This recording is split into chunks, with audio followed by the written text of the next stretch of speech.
South Africa has been exposed to being run by different and ruthless cartels.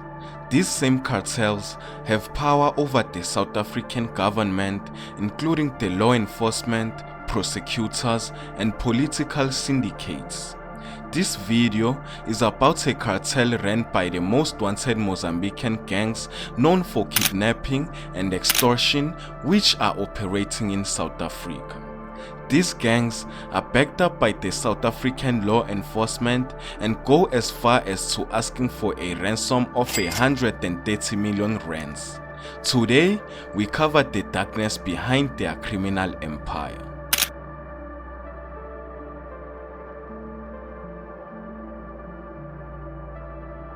In the early 2000s, there was a rise in kidnapping for a ransom across Mozambique, and their targets were wealthy Muslim businessmen, mostly of Indian descent.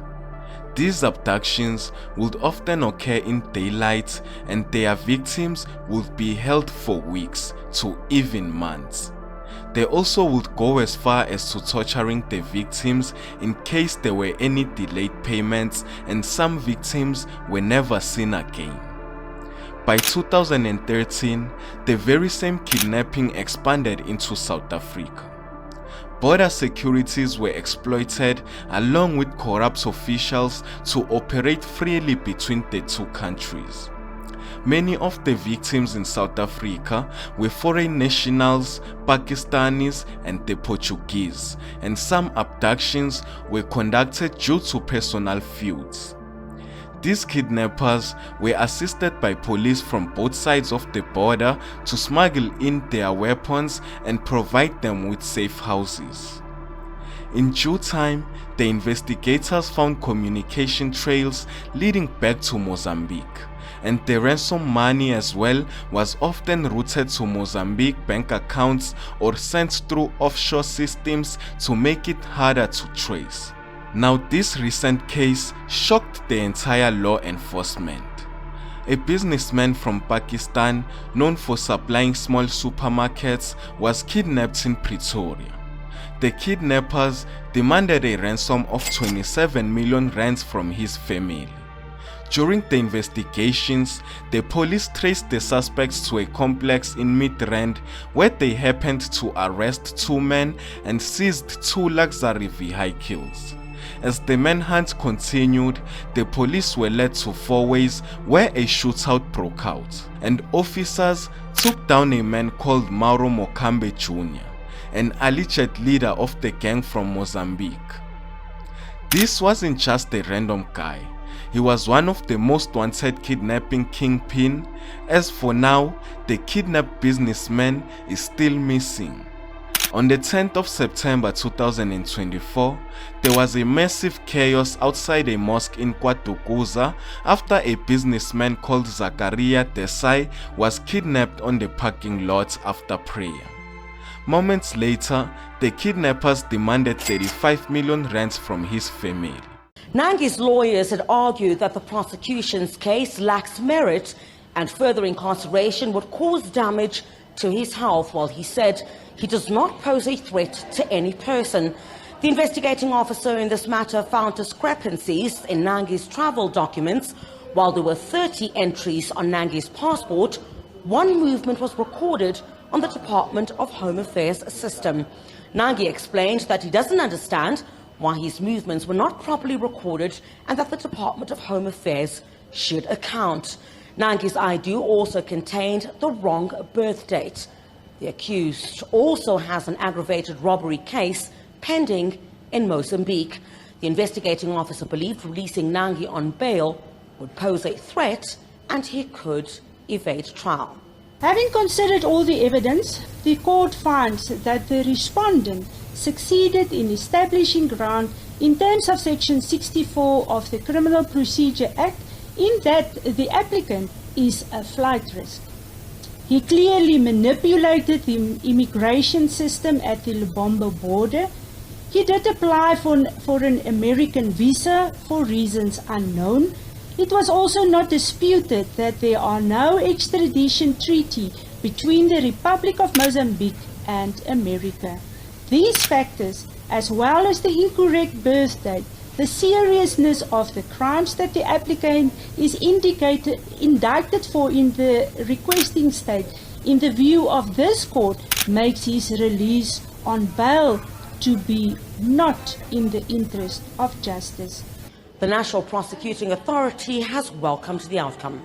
South Africa received the request for his provisional arrest. That was in July 2022, and that warrant was executed in January of 2023 from the requesting country, which is Mozambique, where he's indicted on 2 charges, one of kidnapping as well as another of criminal association. And both counts, if he's convicted, will face sentences ranging from 16 to 20 years and 8 to 12 years respectively. Well, the matter has been postponed to the 12th of April for the formal extradition application.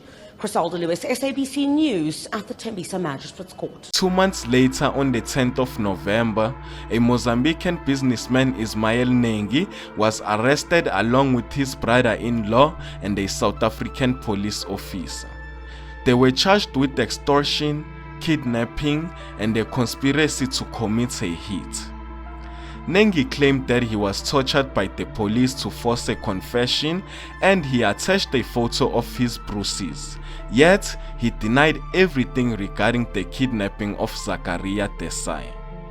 In case you didn't know, Ismail Nengi is not a criminal to be underestimated. He built a logistics business called Nengi with trucks operating between Mozambique and South Africa. Around 2016, he became a permanent resident of South Africa. He then bought property and married a South African woman, which he has 3 kids with, but he also has a wife and 5 kids in Mozambique. The police found that he is running a well-orchestrated cross-border kidnapping syndicate, and most of their victims were once residents of Mozambique who moved to South Africa. And if you pay close attention, you'll find that most of the kidnapped victims are Muslim. On January 2025, Nengi was released from prison after the state's prosecution team dropped all the charges against him despite all the evidence brought forward. On the 10th of February 2025, Zakaria Desai was suddenly released. The family only confirmed his well-return but refused to speak to the media. Ismail Nengi has been wanted for a long time now in both Mozambique and South Africa, as he is linked to a lot of high-profile kidnappings. One of the most ruthless cases was the kidnapping of Gita Sankey, a Mozambican businesswoman who lived in Bombela, Nelspruit. Gita was kidnapped on October 2019 while driving to a shopping center. Her car was found abandoned with all of her belongings.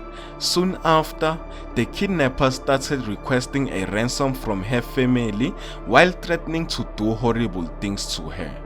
In one of the videos they sent to her family, Gita was in a terrible state.